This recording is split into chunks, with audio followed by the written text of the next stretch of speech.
your valuable association and time. Now I would like to hand over the call to you, Prabhuji. Thank you so much. Hare Krishna. Hare Krishna. Thank you very much for opportunity to serve all of you. We will start now. Om Namo Bhagavate Vasudevaya. Om Namo Bhagavate Vasudevaya. Om Namo Bhagavate Vasudevaya. Narayanam Namaskrityam Naram Chaiva Narottamam Devim Saraswasam Tato Jayamudiraye Nashtaprayeshu Abhadreshu Nityam Bhagavatu Sevaya Bhagavati Ruttama Shloke Bhaktir Bhavati Naishtiki Krishnaya Vasudevaya Devaki Nandanaya Cha Nandagopakumaraya Govindaya Namo Namaha Hare Krishna Krishna Krishna Hare Hare Hare Rama Rama Rama Hare Hare Aradhya Bhagavan Brajesha Tanayas Tadhama Vrindavanam Ramya Kachidupasana Vrajavadhu Vargena Vakalpita Srimad Bhagavatam Pramanamamalam Prema Pumartho Mahan Shri Chaitanya Mahaprabhur Matamidam Tatra Dharana Para. Hare Krishna. Today we are discussing the Srimad Bhagavatam, Canto 4, Chapter 24, Text 78. Canto's title is The Creation of the Fourth Order. Idam yah kalya utthaya pranjali shraddhayanvita Shrinuyat Shravayen Martyo Muchyate Karma Bandhanai. Translation and purport by His Divine Grace, Srila A.C. Bhaktivedanta Swami Srila Prabhupada. A devotee who rises early in the morning and with folded hands chants these prayers sung by Lord Shiva and gives facility to others to hear them, certainly becomes free from all bondage to fruitive activities. Purport: Mukti or liberation means becoming free from the results of fruitive activities. As stated in Srimad Bhagavatam 2.10.6, Muktir hitvanyatha rupam Swarupena Vyavasthiti. Mukti means giving up all other activities and being situated in one's constitutional position. In this conditional state, we are entangled by one fruitive activity after another. Karma bandhana means the bonds of fruitive activity. As long as one's mind is absorbed in fruitive activities, he has to manufacture plans for happiness. The Bhakti Yoga process, however, is different. For Bhakti Yoga means acting according to the order of the Supreme Authority. When we act under the direction of Supreme Authority, we do not become entangled by fruitive results. For instance, Arjuna fought because the Supreme Personality of Godhead wanted him to. Therefore, he was not responsible for the outcome of fighting. As far as devotional service is concerned, even hearing and chanting is as good as acting with our body, mind, and senses. Actually, Hearing and chanting are also activities of the senses. When the senses are utilized for one's own sense gratification, they entangle one in karma.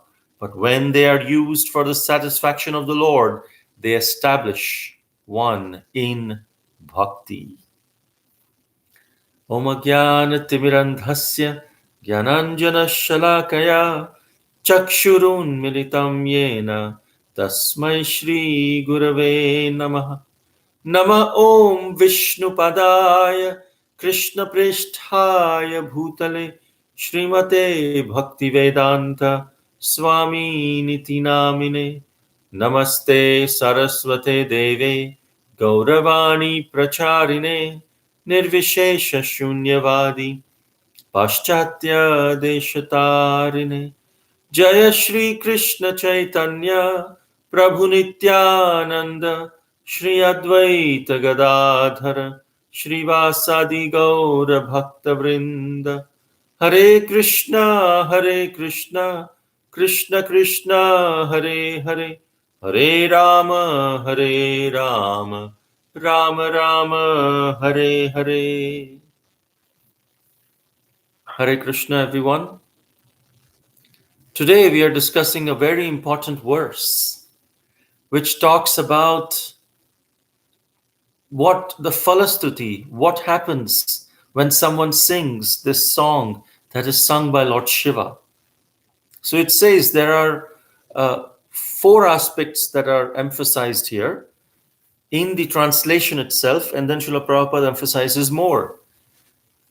It says devotees who rise early in the morning. That's the first point that is being emphasized. Then it says who chant these prayers with folded hands. That's another point that they are emphasizing. Not only they chant themselves, but give others the opportunity to chant. Very important. It says here, Shrinuyat Shravayan, Shravayen Martyo. Shrunayat means hear themselves. Shravayen meaning make others hear at the same time. This is not a very, it is emphasized, it should not be a selfish activity. It should be a selfless one. We should hear and we should make arrangements for other to hear. Shrunayat Shravayen. And the fourth thing says, certainly becomes free from all fruitive activities and attain mukti. So we will discuss all of these points one by one and understand the meaning, dive deep a little bit into these meanings. Devotee, first is devotee who rises early in the morning. It's very significant because in the morning is the Brahma Muhurta hour. There are the three modes of nature, the mode of goodness, the mode of passion, and the mode of ignorance. And each of these modes affect the mind in different ways. There is music in the mode of goodness, music in the mode of passion, music in the mode of ignorance. There is food. Depending on the food we eat, it affects our minds in different ways. Onion and garlic is in the mode of ignorance.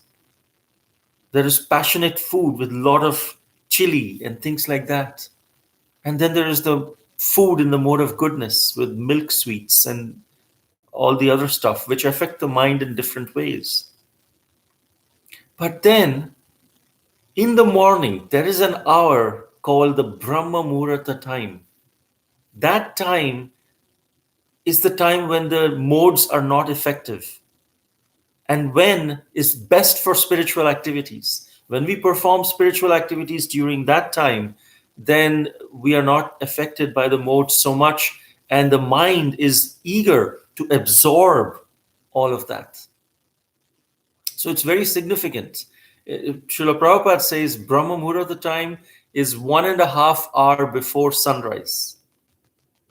And so that's why, which is typically in Indian conditions, it's around 4:30, depending on the summer or winter. And in other areas of the world, it's at different times. But Srila Prabhupada therefore established 4:30 a.m. in the morning, there should be Mangalarti. But the Brahma Muhurta hour is very important. This morning program, devotee who rises early in the morning and sings these prayers is very important. This is exactly what Srila Prabhupada established in his morning program. Srila Prabhupada devised in the morning program, this is like a sandwich.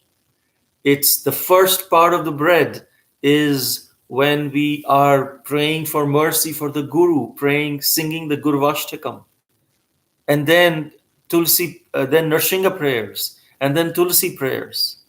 And while we are singing these, if we actually pay attention every day to what we are singing, we'll find that these are nothing but prayers of mercy that we don't deserve. Oh Guru, you can please give me the strength to chant. Oh Narsinghadev, please protect my mind. Please protect my soul from these distractions to devotional service. Oh Krishna, oh Tulsi Maharani, please help me. I'm very fallen, but you are great. You can help me. And in this way, we come into a mood of dependence on Krishna and understanding, reminding ourselves, samsara dhava nalalida loka, that this whole world is, material world is on fire. It's blazing fire of material existence. We cannot depend on anything material, anything that we have, which is matter. We cannot rely on that. And we remind ourselves, we have only Krishna to depend. And when we come into this mood, then Srila Prabhupada said, then we recite the 10 offenses and we chant the holy names in this mood. Automatically, we get into that mood. Sometimes devotees tend to do a shortcut for all of these things. But there is a reason why Srila Prabhupada established it. He said that all the items of 64 items of devotional service is available in this particular morning program. Then after chanting, we greet the Lord with Darshanarti. And then the Bhagavatam class. Guru Puja, we again express our gratefulness to Guru, which is for Srila Prabhupada. It is said that one time Jayadvait Maharaj said that the morning Gurvashtakam is supposed to be for our individual gurus. We offer to our individual gurus. But the Guru Puja that we do after Darshanarti, that's specifically for Srila Prabhupada. That's specifically to express our gratefulness to the founder Acharya of ISKCON, Srila Prabhupada. And then we have the Bhagavatam class. After Bhagavatam class, we honor Prasadam together, breakfast together. This entire morning program is like a sandwich, and the real patty in between is the chanting of the holy names. So this is exactly what is being recommended here. Srila Prabhupada has that vision. Everything he has extracted the essence from the teachings of the Srimad Bhagavatam, from teachings of the previous acharyas, and he has given us just do this. If you just do this and follow my instructions, you will go back home, back to Godhead. In fact, one time, few devotees were sleeping in the morning for Mangalarti. And Srila Prabhupada said, it's 5:30 a.m.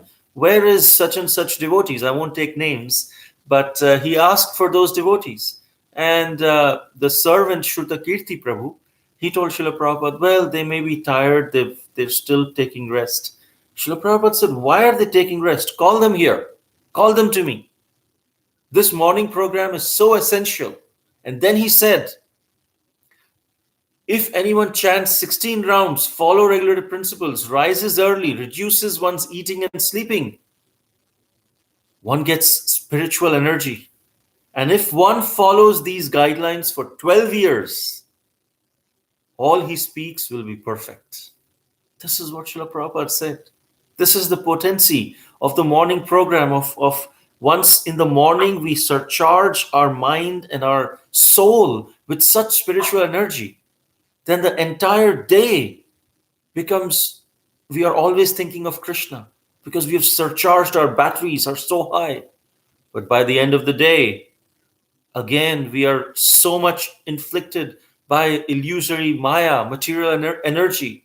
Enjoy. Everyone tries to convince us this is for you to enjoy. Why are you wasting your time? And we get so affected during the entire day with the modes of nature that next day again we have to recharge our batteries, and next day again we do Mangal Arati. It's very, very essential.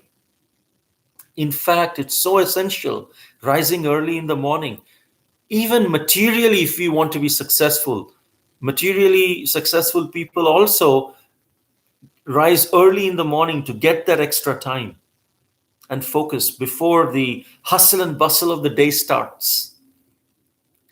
What to speak of materially successful people? Even Brahma, the engineer of this universe, he also rises and remembers Krishna every day of Brahma. One day of Brahma is 4.32 billion years, and Brahma lives for 100 such years. And there's one night is also 4.32 billion years. But when at the end of Brahma's one day, there is partial dissolution. And then next day when Brahma wakes up, he has to start the creation again, the partial creation again. But he forgets and he has to approach Vishnu. He has to again go into meditation. And then the Lord within his heart inspires him. This is again, that means every day of Brahma's day, every day in the morning, he performs Mangal Arati. He meditates on the Supreme Lord. And then the Supreme Lord within his heart gives him inspiration. This is the advantage of waking up early in the morning and performing our spiritual activities. We are more likely to get in touch with the super soul within our heart, who will then guide us how to be away from the dangers and how to go towards him in the path of devotional service. This is the advantage of rising early in the morning, and not just rise early and do whatever. Rise early and with folded hands chant these prayers. That's very important. With folded hands. Folded hands is a symbol of gratefulness, of thankfulness, of gratitude, of the fact that we are accepting we don't deserve it. Namaste, when we say namaste with folded hands, it actually means namaha te. It's a Sanskrit word, namaste, which is namaha te. When we fold our hands, it means namaste. It means namaha te, na mama. It's not mine. When we greet a guest, we say namaste, which means actually that whatever I have is not mine. Na mama. Na means no, mama means mine. It's not mine. Te, it's yours. Te means, it's the Tritiya Vibhakti in Sanskrit. Sahatau te, tam tau tan, like that. So te, which means it's in an honorable way, we are expressing to them. Honorable you is what is te. Namaste means we are receiving the guest very happily and saying, all this that is here, it doesn't belong to me, it belongs to you. And that's why even to Narsinghadev, we say, Namaste Narsinghaya. Oh Narsinghadev, I belong to you. Everything that's me, that's mine, is actually not mine. It belongs to you. Namahate. So it's very important. And by the way, we should be careful when we tell the other person namaste, because we are actually saying it belongs to you. And if he takes it seriously, he may say, okay, you just said it belongs to me. So it's better to greet them with Hare Krishna. It's much more safer than actually saying namaste. But jokes aside, this is what we need to really understand. With folded hands, it's specifically saying in Srimad Bhagavatam that Pranjali Shraddhayanvita. Pra-Anjali, which means with folded hands. It's saying we should offer these prayers with folded hands. It's not just a ritual. It's actually putting ourselves in that mood of, of gratefulness that nothing belongs to me, my Lord. It all belongs to you. I belong to you. I am yours. And when we surrender with folded hands, saying, I am yours, we actually belong to Krishna, whether we accept it or not. But when we accept it, Krishna is much more pleased. Even Lord Ramachandra said, Sakrit prapanna tavasmi cha uchyate.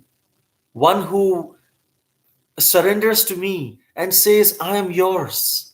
Namaste means I am yours. Everything that belongs to me is yours. One who surrenders to me saying, Tava asmi, I am yours.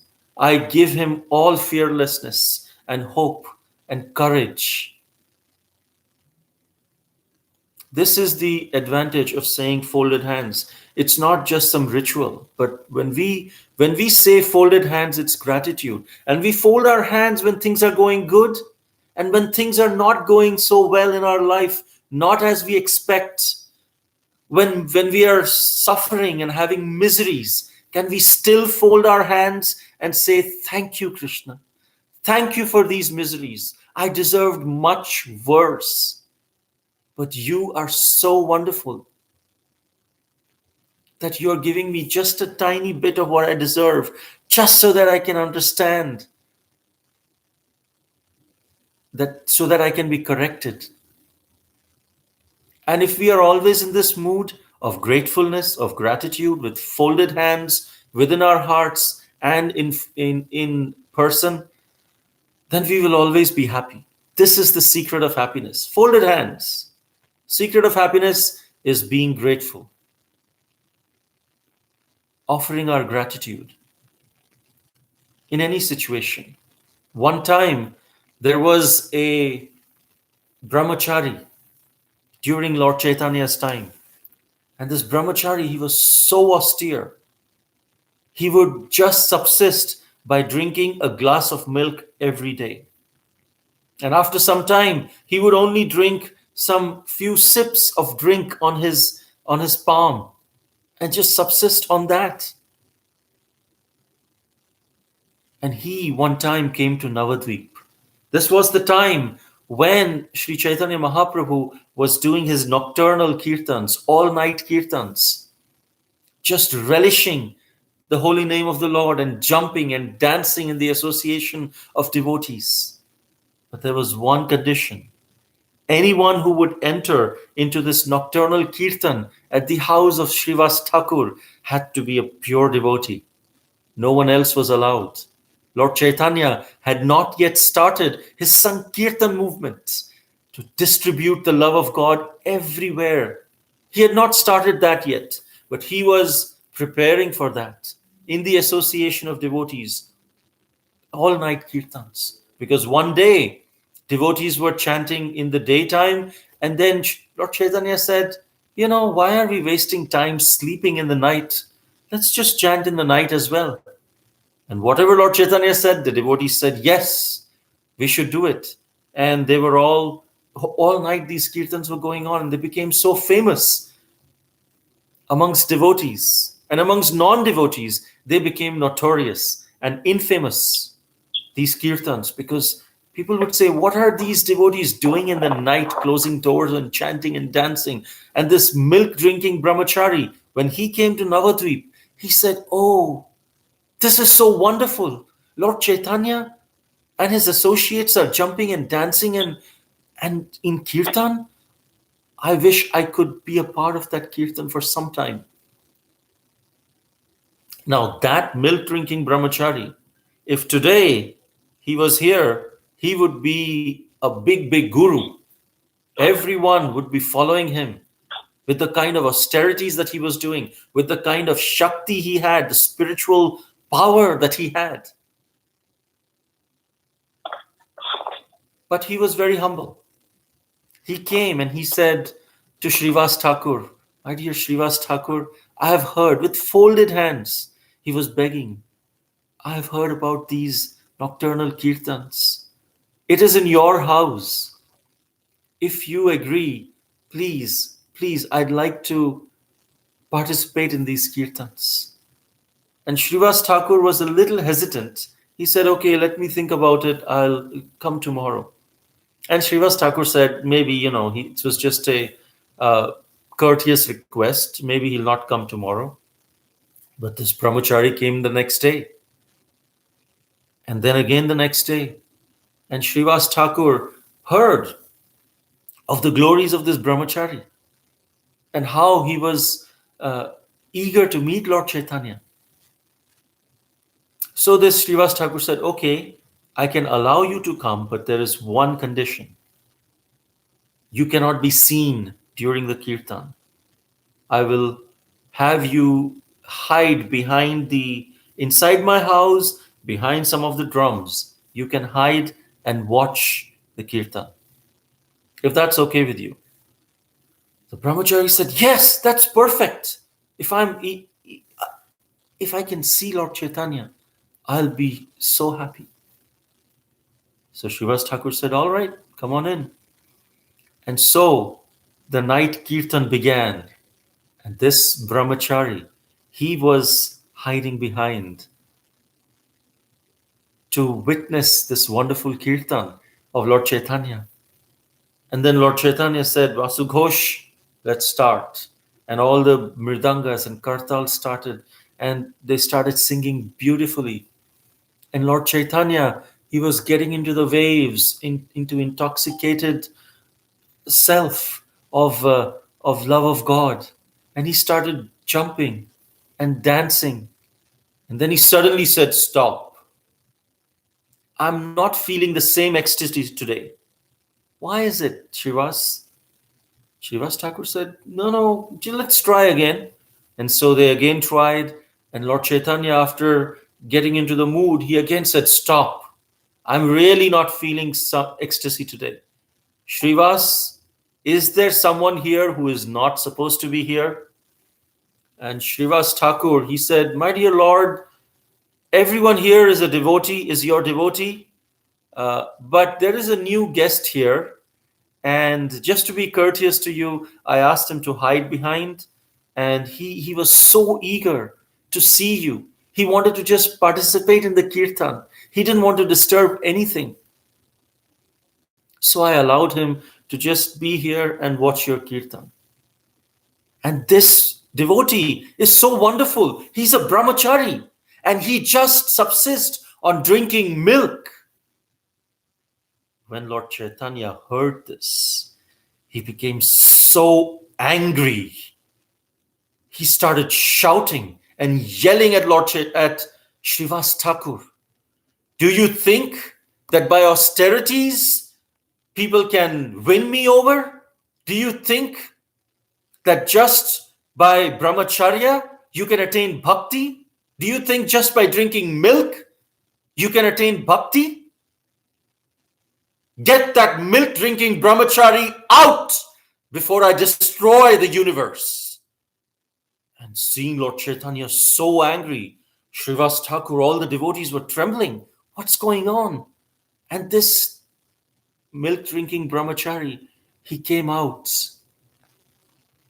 of his hiding and he started moving out very humbly. Now imagine if we were in that situation, how would we react? We would probably react saying, oh, what does Lord Chaitanya think of himself? If we don't know who Lord Chaitanya is, if any other devotee or an authority tells this to us, get out. How do we feel? Like this person doesn't know who I am? How can he say to me to get out? I just wanted to see some kirtan, that's all. Is there anything wrong in seeing kirtan? Oh, they think they are all pure devotees. They think I'm not pure. A defensive mind would react this way and probably say, these people don't know my glories. I will go to some other mutt. These Gaudiya Math people, these ISKCON people don't actually know my glories. I'll go somewhere else. We might react in that way, very angry.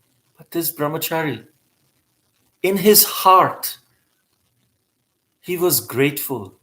In his heart, he expressed, it's okay. Actually, I am so fortunate that at least for a minute or a few minutes, I got to see Lord Chaitanya dance. I didn't even deserve that. I got a wonderful deal. I got to see Lord Chaitanya dance for a few minutes. I'm just regretting that Lord Chaitanya got angry, but I probably deserved much worse. But I'm grateful for what I was able to get. And in that grateful mood, he was walking out. Lord Chaitanya is the Paramatma in everyone's heart. And Lord Chaitanya understood the heart of this devotee. And he understood how he was grateful for what he was given, even if a little. And he became very pleased. This is the sign of devotion. And Lord Chaitanya became pleased. And he stopped the brahmachari, stop and come back here. And he called the brahmachari back. And then the brahmachari came and paid obeisances to Lord Chaitanya. And Lord Chaitanya put his lotus feet on the head of this brahmachari. And he said, you are a pure devotee from now on. This is the benediction. Lord Chaitanya is willing to make people devotees. That's his whole mission. But after chastising him, the way the brahmachari reacted captivated Lord Chaitanya's heart. And he gave him the highest benediction. And all the devotees were so happy seeing that this brahmachari got the mercy of Lord Chaitanya. When another devotee gets this mercy, we should be very happy. And the secret is, if we are happy for the devotee getting mercy, we will also receive the same mercy. We'll be the recipient of the same mercy. However, if we are not happy for that devotee, or we feel, this devotee, how can he get this mercy? I know actually who this person is. In his mind, he's such a nasty person and he offends people left, right, center. He got mercy or she got mercy. Why? I deserve the mercy. Why this person got the mercy? But we don't understand. Mercy is something which we do not deserve. And if we are not happy for someone else being fortunate to receive that mercy, then we will block ourselves from that mercy ourselves. When some other devotee gets mercy, Krishna is watching within our hearts. How are we reacting? Are we happy for that person or devotee getting mercy? Or are we envious? Or are we sad? Or are we disappointed? Or are we comparing that devotee with us? Depending on how we react, we will either be the recipient of that same mercy or we will block ourselves from that opportunity to receive that same mercy that the other person is getting. Just by being happy. All that we have to do, be happy. And if we really cannot be happy, in our minds we are just not being able to be happy, then pretend, then act as if you are happy. With the prayer, Krishna, look, I'm so fallen. I want to be happy for this devotee, but there is something in my mind which is stopping me from being happy. Please help me. Look, I'm trying to be happy. I'm acting as if I'm happy. Please give me real happiness for this particular devotee. So if we are grateful and if we are happy when others advance, that is a very simple and sure shot way of pleasing Krishna and advancing in spiritual life. So with folded hands, we chant these prayers. This is very significant.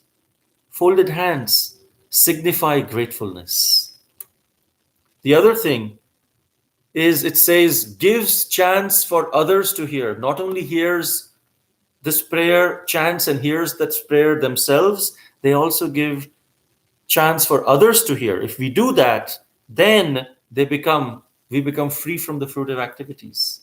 But these three conditions must be there: rising early in the morning, folded hands, chant and hear these prayers, and make arrangements for others to hear and chant.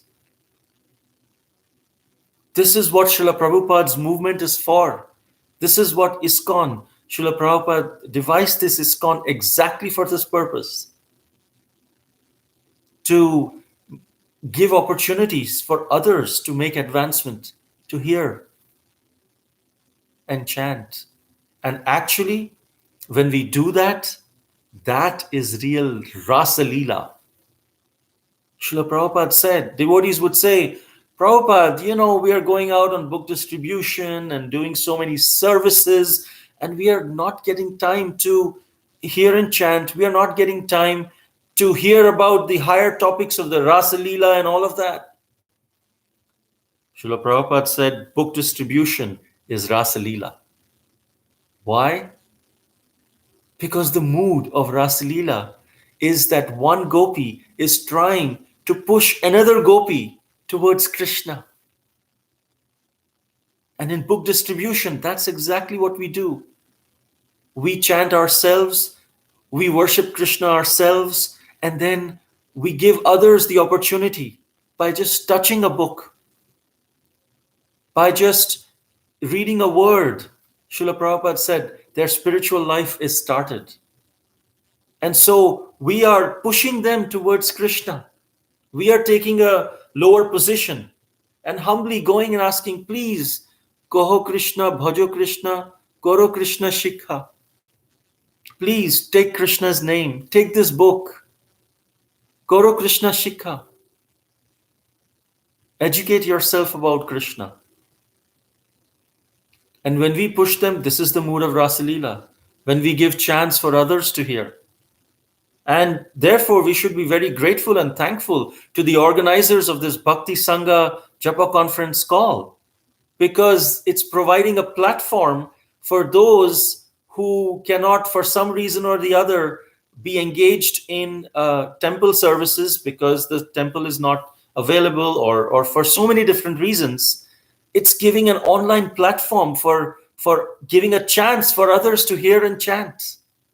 This is wonderful. This is according to the Shastra. This is exactly what the verse is saying.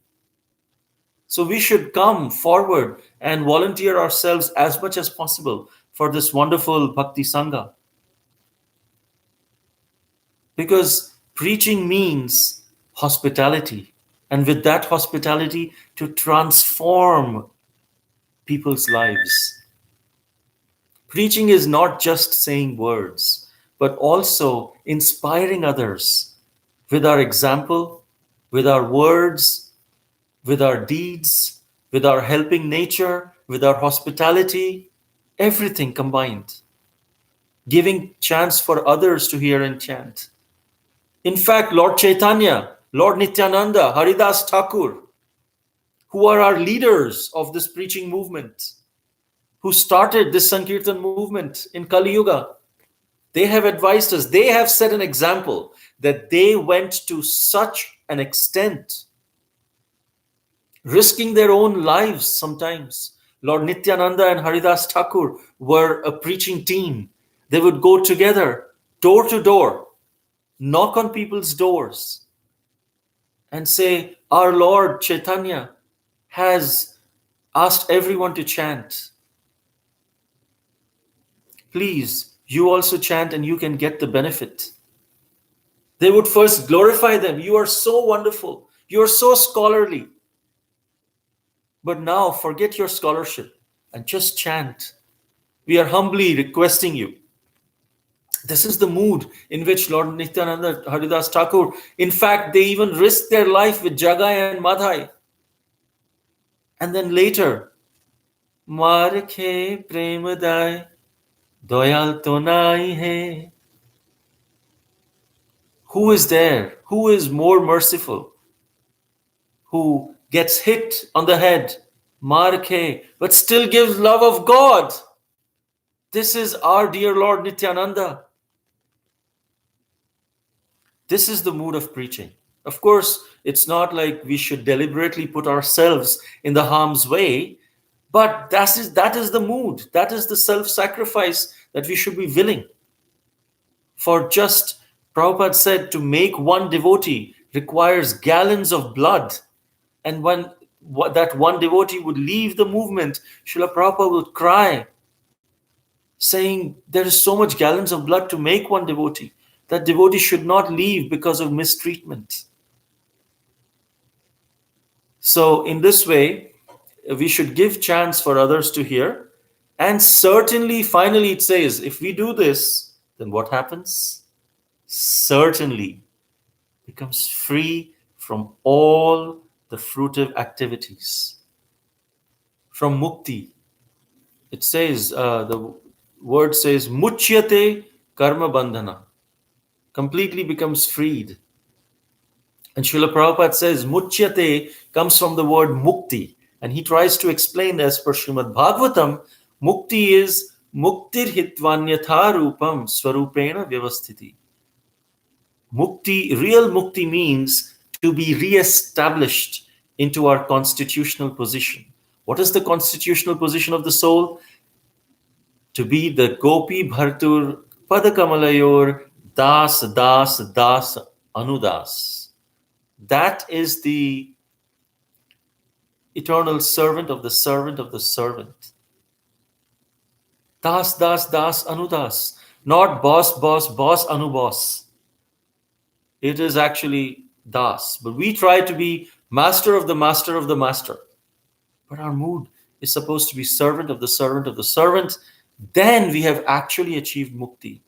We have actually achieved our constitutional position in relationship to the Supreme Lord. In fact, there is a verse in Srimad Bhagavatam in 10th canto in the prayers of Lord Brahma.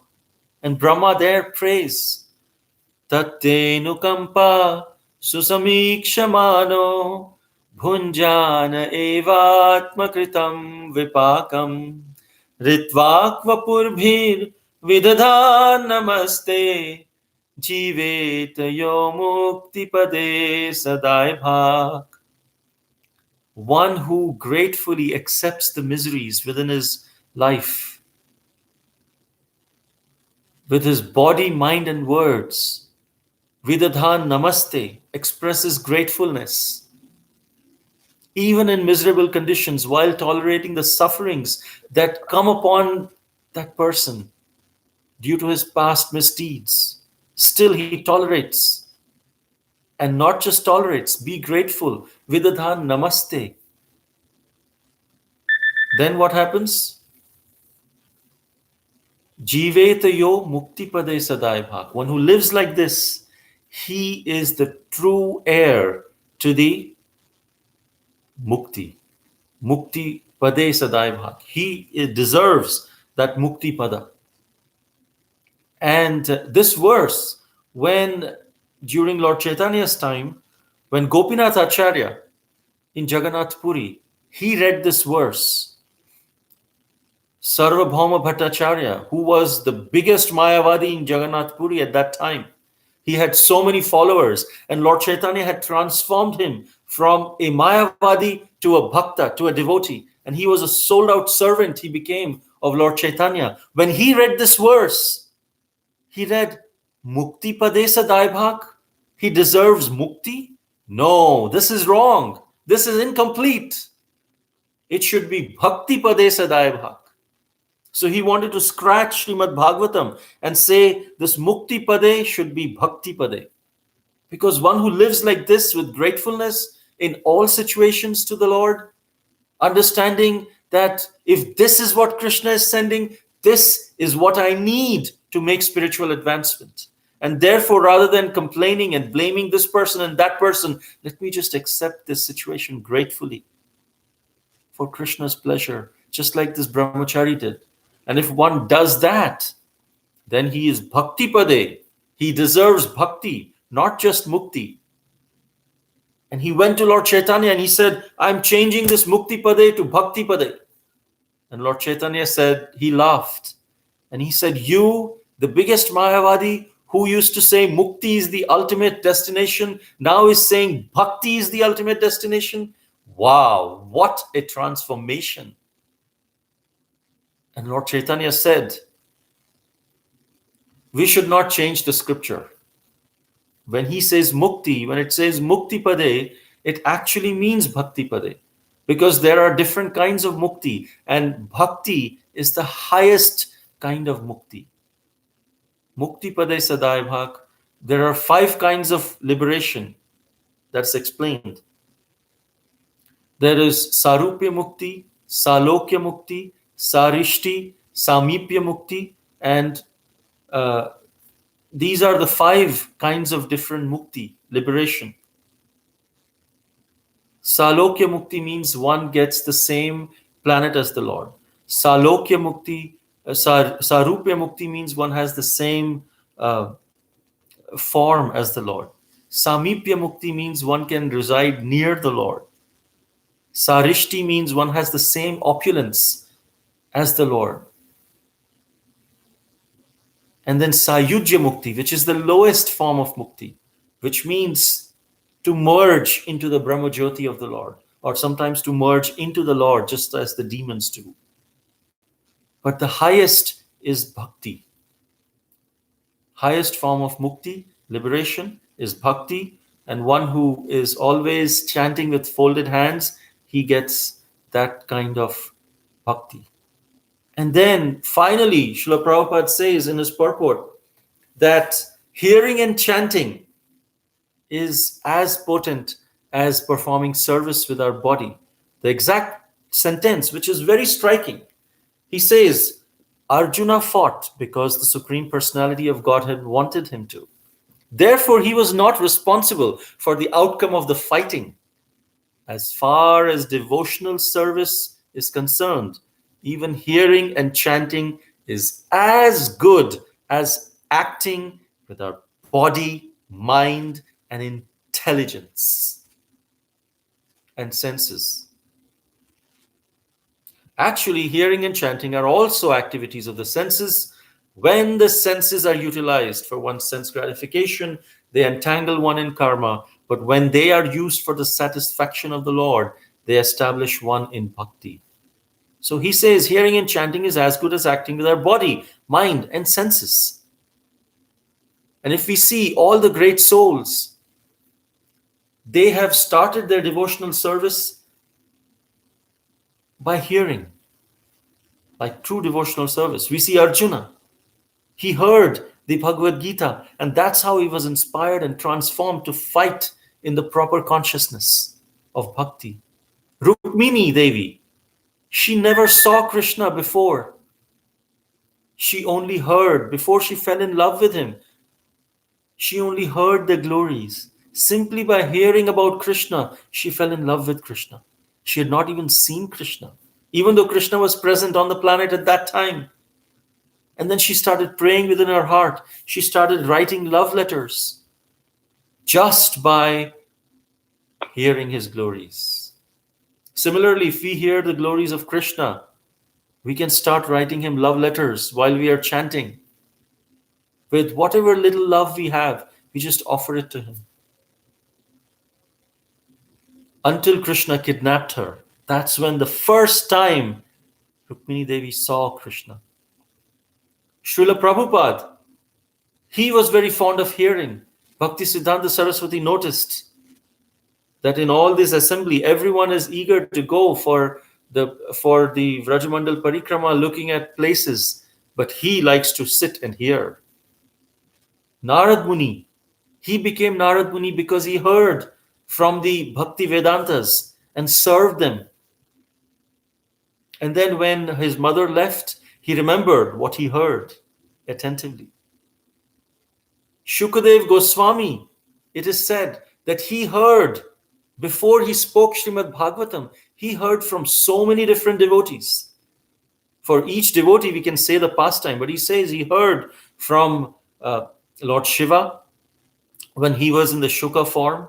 He heard from Vyasadev later when he came back.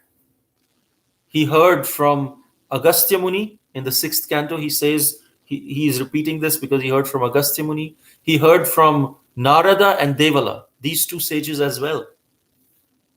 When he speaks about the Ajamila story, he explains how he heard from Narada and other sages. So before he spoke Srimad Bhagavatam, Shukadev Goswami also heard. And therefore, hearing Srimad Bhagavatam, hearing and chanting Srimad Bhagavatam, the glories of the Lord, is the best process for bhakti. That's what starts our bhakti. Unless we perform hearing and chanting, Shravanam and Kirtanam, we cannot perform other devotional service in proper consciousness. We cannot perform Smaranam. What will we remember if we are not hearing and chanting? We cannot do Padasevanam. If we perform our services at the temple or to our spiritual master, if we are not properly hearing and chanting, that service will eventually become a burden to us. We'll start feeling, oh, I have to go again for this. I wish, can someone else go? All these kind of things. We'll not be eager. If we are hearing and chanting, we'll be eager always to serve because we know in our consciousness it's being nourished. Therefore, we should always hear Srimad Bhagavatam. Simply by hearing Srimad Bhagavatam, we are actually having darshan of Krishna. It is said in Padma Purana, we'll end with this verse, Padau yadiyau pratama dvitiyau tritiya turyau kathitau yaduru. It says about what are different cantos of Srimad Bhagavatam, what do they signify? The different limbs of the Lord. Nabhis tatha panchama eva sasto bhujantaram dor yugalam tatanyau kantasturajan navamo yadiyo mukharavindam dashamam prafullam ekadashau yasya lalata lalatapatam siro pitu dvadasha eva bhati Tamadidevam Karunanidhanam Tamalavarnam Suhitavataram Apara Samsara Samudra Setum Bhajame Bhagva Taswarupam. I worship him, the original Lord, the reservoir of mercy, who is the color of a tamal tree, who has descended to benefit all. Suhita Avataram. He is the personality of Bhagavatam, a bridge to cross over the ocean of endless material nescience. And then it says the first and the second canto are the 2 feet of the Lord, Padau. The third and the fourth are considered to be his thighs, Uru. The 5th canto is his navel, which in Sanskrit is known as Nabhi. The 6th canto is his chest, Bhujantaram. The other 2, 7th and 8th cantos, are his 2 arms like Dor Yugalatam. The 9th canto is his neck, Kantha. The 10th canto is his blossomed lotus face, Mukharavindam Prafullam. The 11th canto is his forehead, Lalata Pattakam. And 12th canto shines as his crown, Shira. These are the 12 cantos of Srimad Bhagavatam. Simply by hearing them, we can have darshan of the Supreme Personality of Godhead, Shri Krishna. Thank you very much. Srila Prabhupada ki jai, Hare Krishna. At this time, we can take any questions or comments that you may have. Hare Krishna, Prabhuji. Thank you so much, Prabhuji, for such a beautiful description of the different parts of the body of the Supreme Lord. So thank you so much, Prabhuji, how we can have the darshan of the Lord through the eyes of books. So thank you so much, Prabhuji. So I will request devotees now if they have any questions or comments, so they can ask now.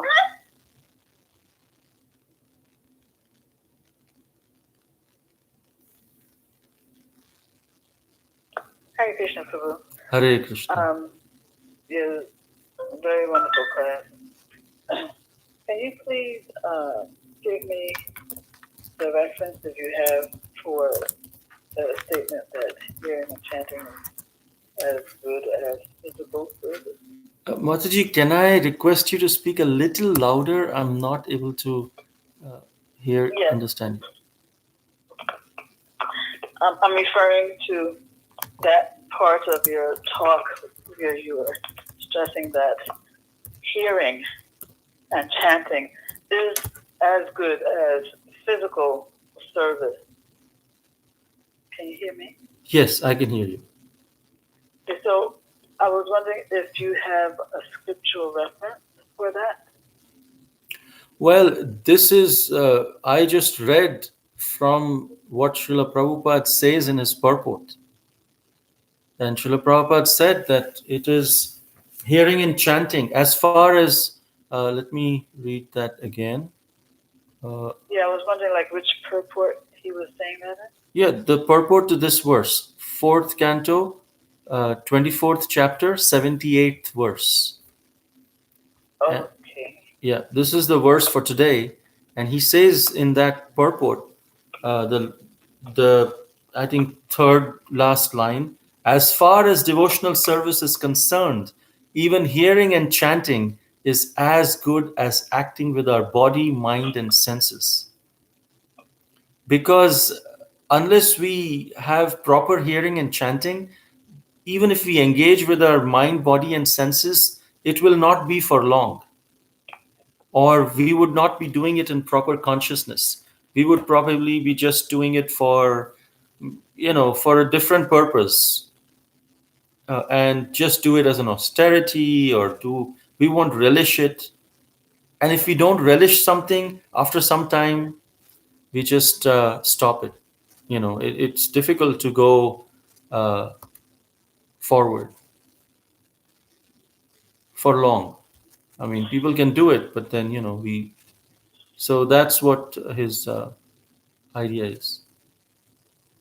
Yeah, so you were saying that the idea is that yes, we can do physical service with the body, but we need taste, and it's the hearing and chanting that gives that taste, which fuels the physical service. Yes, because how long can we go on without taste?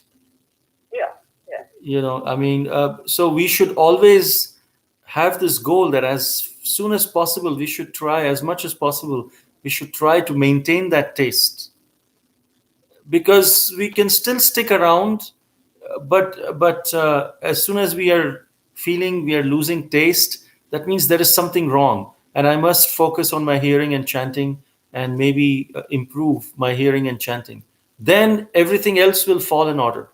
It doesn't mean that we should not do any service, but it means that when we do service, we will be able to do it properly. But ultimate goal for bhakti in bhakti yoga is hearing and chanting.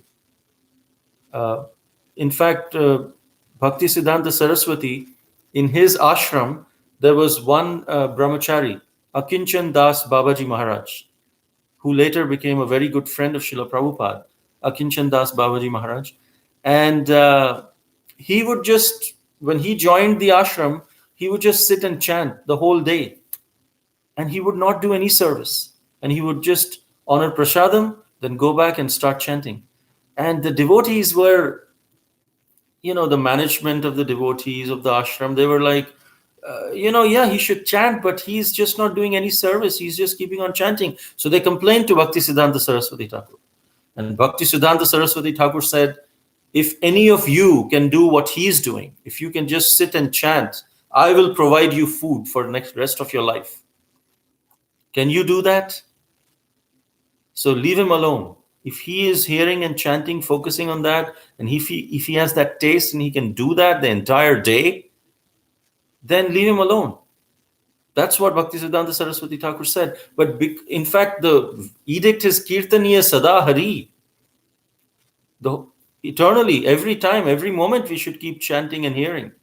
But because we don't have that capacity, Prabhupada said chant 64 rounds. He would chant 64 rounds. But then because we could not, he reduced to 32, then he reduced to 16, and he said, okay, no more, no less than that. So Srila Prabhupada wanted us to chant more and more, but because we may not have that capacity initially, so he said minimum 16, and rest of the time you engage in preaching, you engage in services, all of these things. But the goal, we should always remember, of is hearing and chanting. So many great devotees have have received liberation just by hearing and chanting. But yes, it's not easy to always hear and chant, but we should, if we can do hearing and chanting properly, all our other services we'll be able to do in proper consciousness. We will be saved from offenses to other devotees, and so many, everything will fall in place. Yeah, and so therefore, when we say that the hearing and chanting is actually the ultimate goal, it's sounding like actually developing that taste,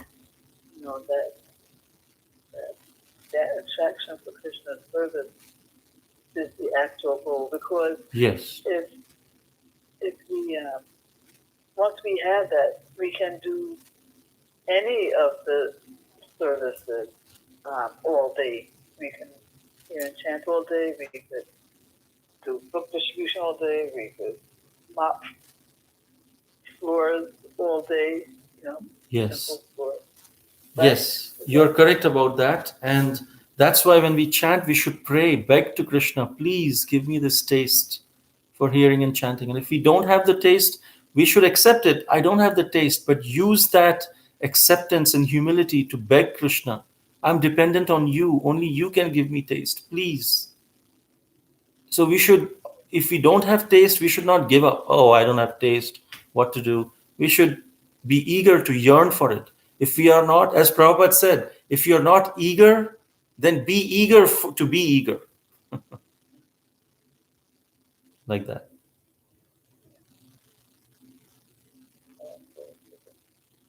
Yeah, very nice.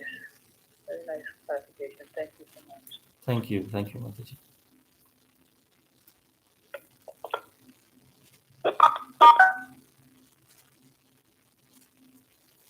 Hi, Krishna Prabhuji. Hare- Dhanavad Pranam Prabhu. Dhanavad Wonderful Pranam. class as always, people. I have one basic question. We often say for the cantos that, for example, Canto 4 is the creation of the fourth order. Right. What does that signify? What does that mean, Prabhu? If you could please explain. Thank you. Yeah, that's a nice question, because I see even on live chat on YouTube, there is a question by Adriana Dimitrio. Oh, Prabhuji, that's me actually. Okay, I'm Adriana's husband, Nina. So I thought maybe it's not visible, so I thought I'll drop for YouTube and call you and ask you. No, thank you so much for sharing that. Yes, the fourth canto, creation of the fourth order. I'm not sure myself, in the sense that I haven't. There is no explanation that I have seen personally about that, but I can imagine a little bit, because it talks about the order in the world. It talks about the Manus. It also talks about Daksha, Dhruva, Prithu Maharaj, the allegory of the Puranjan and the Prachetas. All of this is in the fourth canto. And so when Brahma created, Brahma is the engineer of this universe. It is said in third canto, it says that first he created avidya, then he created the demons, then the demigods, and then he created the human beings and the population. So from here I can see that first creation of first order was ignorance, or avidya. The second order was the demons. The third order was the demigods. And then the fourth order was the human beings, starting from Manu. And then all the Manus then populated and all of that. And then the Prajapatis and all of that. So I have not heard this, or I have not heard this explanation or read this explanation anywhere. So I cannot say for scriptural authority. But it seems to me that that is what it means, creation of the fourth order by Brahma. Because in the second and third canto, Maharaj Parikshit has asked about creation. It started with the sages of Naimisharanya. In the first canto, they asked one of the 6 questions was describe the creation of the Lord. And so Sutta Goswami is telling how Shukadev Goswami narrated the creation to Maharaj Parikshit, and Shukadev Goswami is referring to how Maitreya told Vidura about the creation. And in that conversation in third canto, these 4 orders of creation is mentioned. Not exactly saying this is the fourth order, this is the first order, but it says that first he does this, then avidya, then based on, so Brahma is creating, how he is putting Prajapati, and then Vidura asks, okay, how is the world created? How is the human population created? And so all of that is described in the fourth canto. So in that sense, it's creation of the fourth order. It's answering the question by Vidura, by Maharaj Parikshit, by the sages of Naimisharanya about creation. Makes sense, Prabhuji. Thank you very much. Thank you. All was very logical, significant. Thank you, Prabhu. Thanks for helping. Hare Krishna.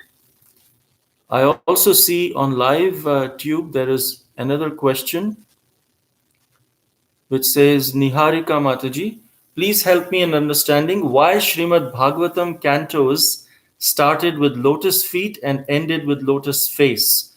What is the significance of this order? Well, when we have darshan of the Lord, it is said that we should start by having darshan of the lotus feet of the Lord. Because lotus feet signify transcendental service. Lotus signifies transcendence, because the lotus flower is in muddy waters, is always in muddy waters, but it is always above the muddy waters. And therefore the Lord and his devotees, pure devotees, are in the material world, but are not of the material world, as Jesus said. They are in this muddy water, but they are above, just like a lotus. So, and feet signify serving someone. So lotus feet signifies transcendental service to the Lord. And it signifies that before we have darshan of the Lord, we should serve. Bhaktisiddhanta Saraswati said, don't try to see the Lord, try to serve the Lord in a way that he wants to see you. And then when a devotee is eager to see the Lord, and the Lord is eager to see the devotee, then proper darshan is there. So we start from the lotus feet because we start by the desire to serve the Lord. That's why we should not directly look at the Lord in his eyes. That's not proper etiquette. What does a servant do? A servant is always looking at the lotus feet. Just like Lakshman. Lakshman would always look at the lotus feet of Mother Sita. He didn't even know how Mother Sita looked like, because he would never take his eyes above her lotus feet. This signifies service. So we start with the service, which is the lotus feet of the Lord, and then slowly purify our eyes by having darshan of his thighs, and then his lotus navel, and then his entire dress and the paraphernalia, and glorify each of the paraphernalia and the jewelry and the dress that he's wearing. And then slowly we go to his chest. We have darshan all the way up to his lotus face. And then it is said that we should have darshan of the eyebrows of the Lord. If we have darshan of the eyebrows of the Lord, it removes the lust from our heart by just browsing on these eyebrows of the Lord. They are like bows of Kandarpa, of Kamadev. The bows of the eyebrows of the Lord are more powerful than the bow of the Kamadev, Kandarpa. And then finally to the lotus head of the Lord. So it is a sign of respect that we don't look the Lord in the eye immediately, because we understand we are servant of the servant. We are supposed to serve. We are supposed to take orders and directions. Even though we may have whatever kind of relationship and rasa we may have, it is always in the mood of service. Even if we are in the mood of, even if we have a madhurya ras or a friendship ras, sakhya ras with the Lord, still it is always in the mood of service. And that's why we start from the lotus feet to the lotus face to have darshan of the Lord. I hope that answers your question. Okay, if there are any. Okay, Shiva Kumar Prabhu, Hare Krishna Prabhu, very nice to see you on chat, live chat. He says, thanks for the wonderful class, thank you. Why there are continuous impediments in spite of trying hard to follow seriously in Krishna consciousness? What is the indication of reduction of bad karma? Hare Krishna. Well, first of all, the goal of bhakti should not be to reduce good karma or bad karma. Although bhakti, if we perform bhakti, it happens automatically. But that should not be our motivation to perform bhakti. For example, when we offer bhoga to Krishna, when we offer food to Krishna, what is our motivation? Is our motivation that, oh, Krishna has given life and I have done some bad karma in killing the plants, so let me offer it to Krishna and Krishna will remove all the karma. That's why I'm offering to Krishna. If that is the reason I'm offering food to Krishna, then that's not truly pure devotional service. It has a selfish reason. Krishna, I don't want any bad karma, so you take away all the karma, so now I can enjoy. Where is the service aspect in this? In the mood. Yes, the service is there in our act, but in our mood, it's not service attitude. It's enjoying attitude. Ultimately, I should enjoy.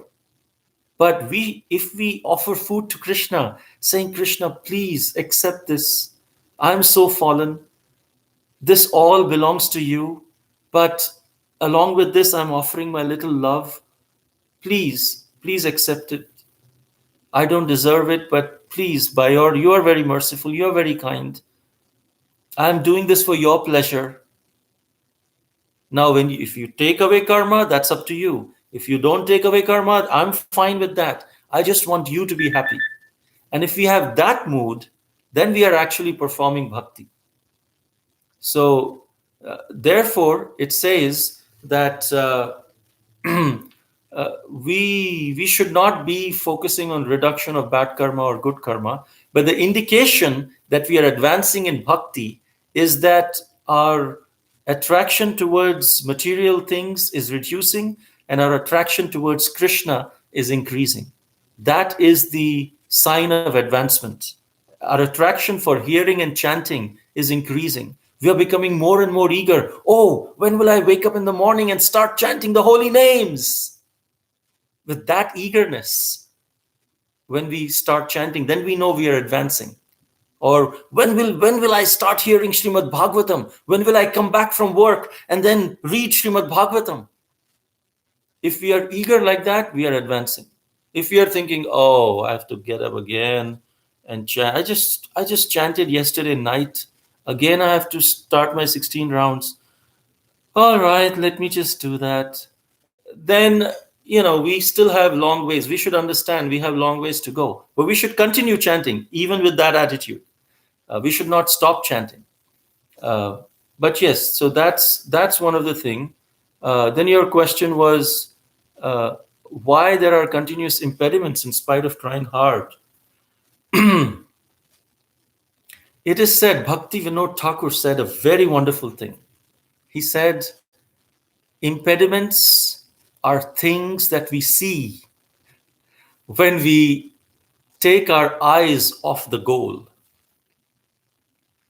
If we only see our ultimate goal, then all the things that come in between, they just seem like opportunities to go faster towards the goal.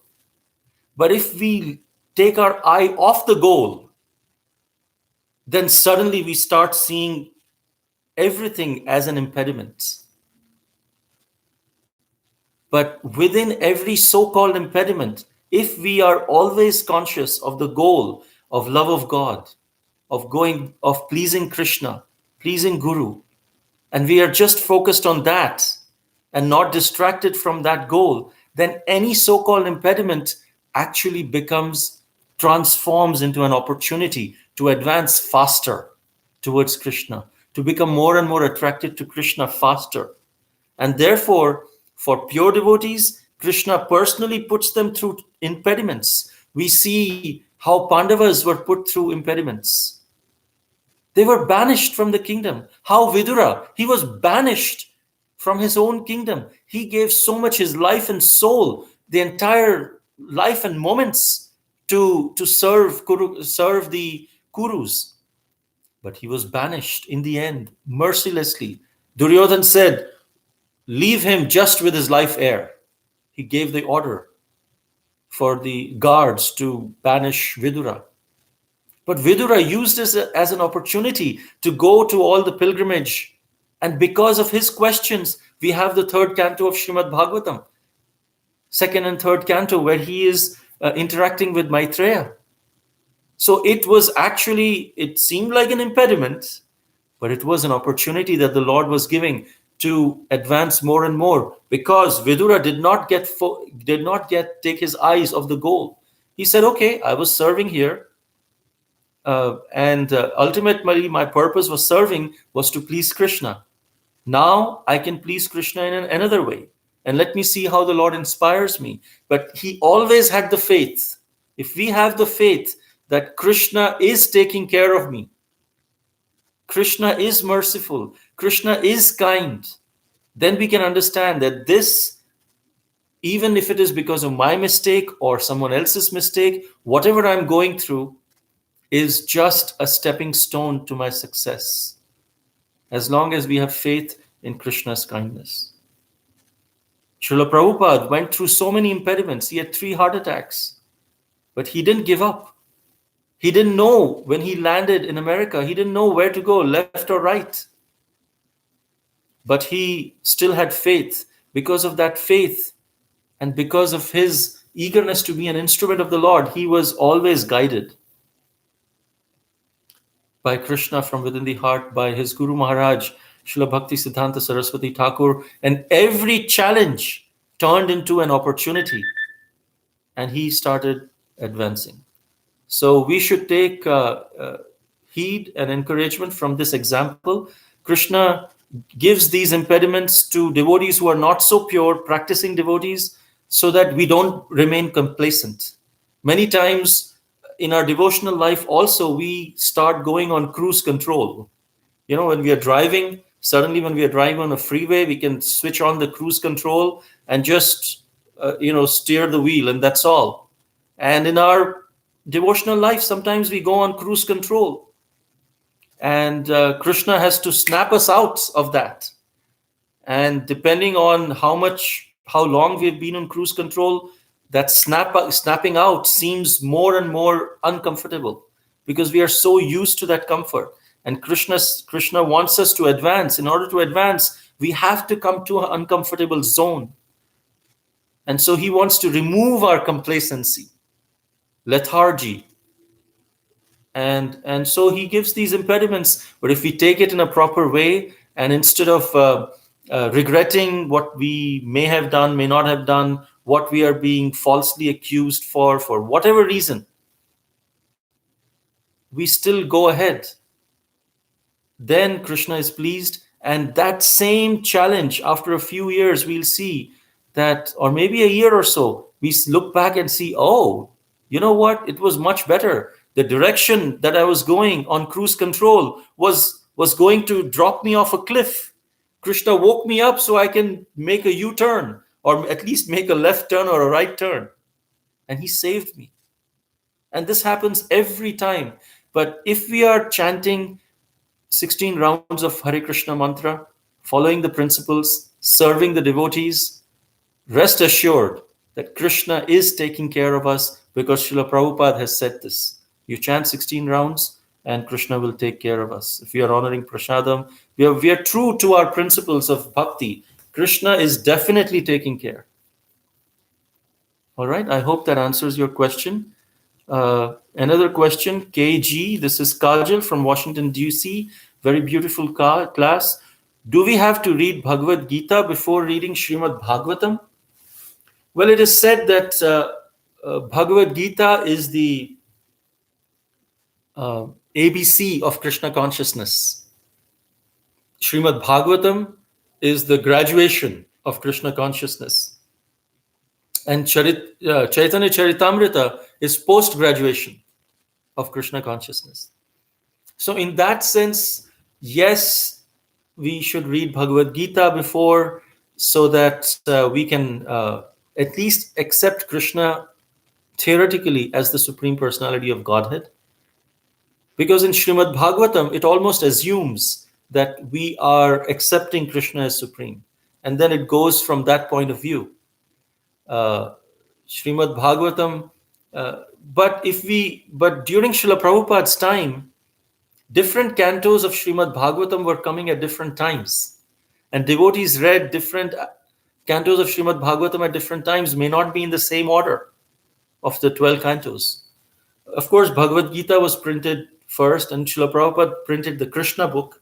So it is not necessary, but it is a recommended thing that if you read Bhagavad Gita and then you come to Srimad Bhagavatam, then you are coming with a proper attitude to read Srimad Bhagavatam.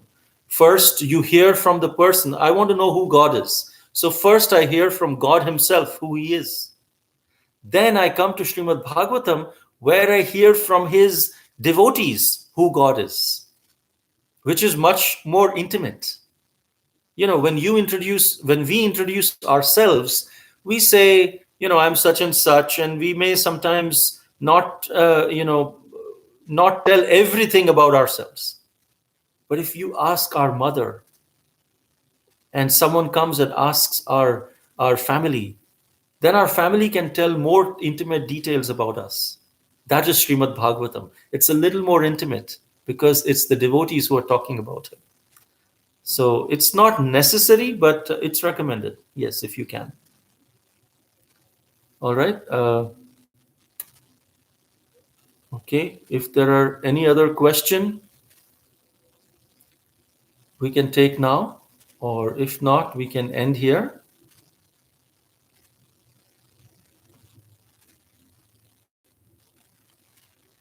All right. Thank you very much. Okay. Thank you so much, Prabhuji. So we can offer obeisances. Vancham Kalpatarubhyascha kripasindhubhyo pavanebhyo vaishnavebhyo namo namaha. Srimad Bhagavatam ki jai, Srila Prabhupada ki jai, great Aditya Prabhu ki jai. So thank you so much, Prabhuji. Hare This session is no longer being recorded. Thank you, Prabhuji. Thank you, Prabhuji, for the wonderful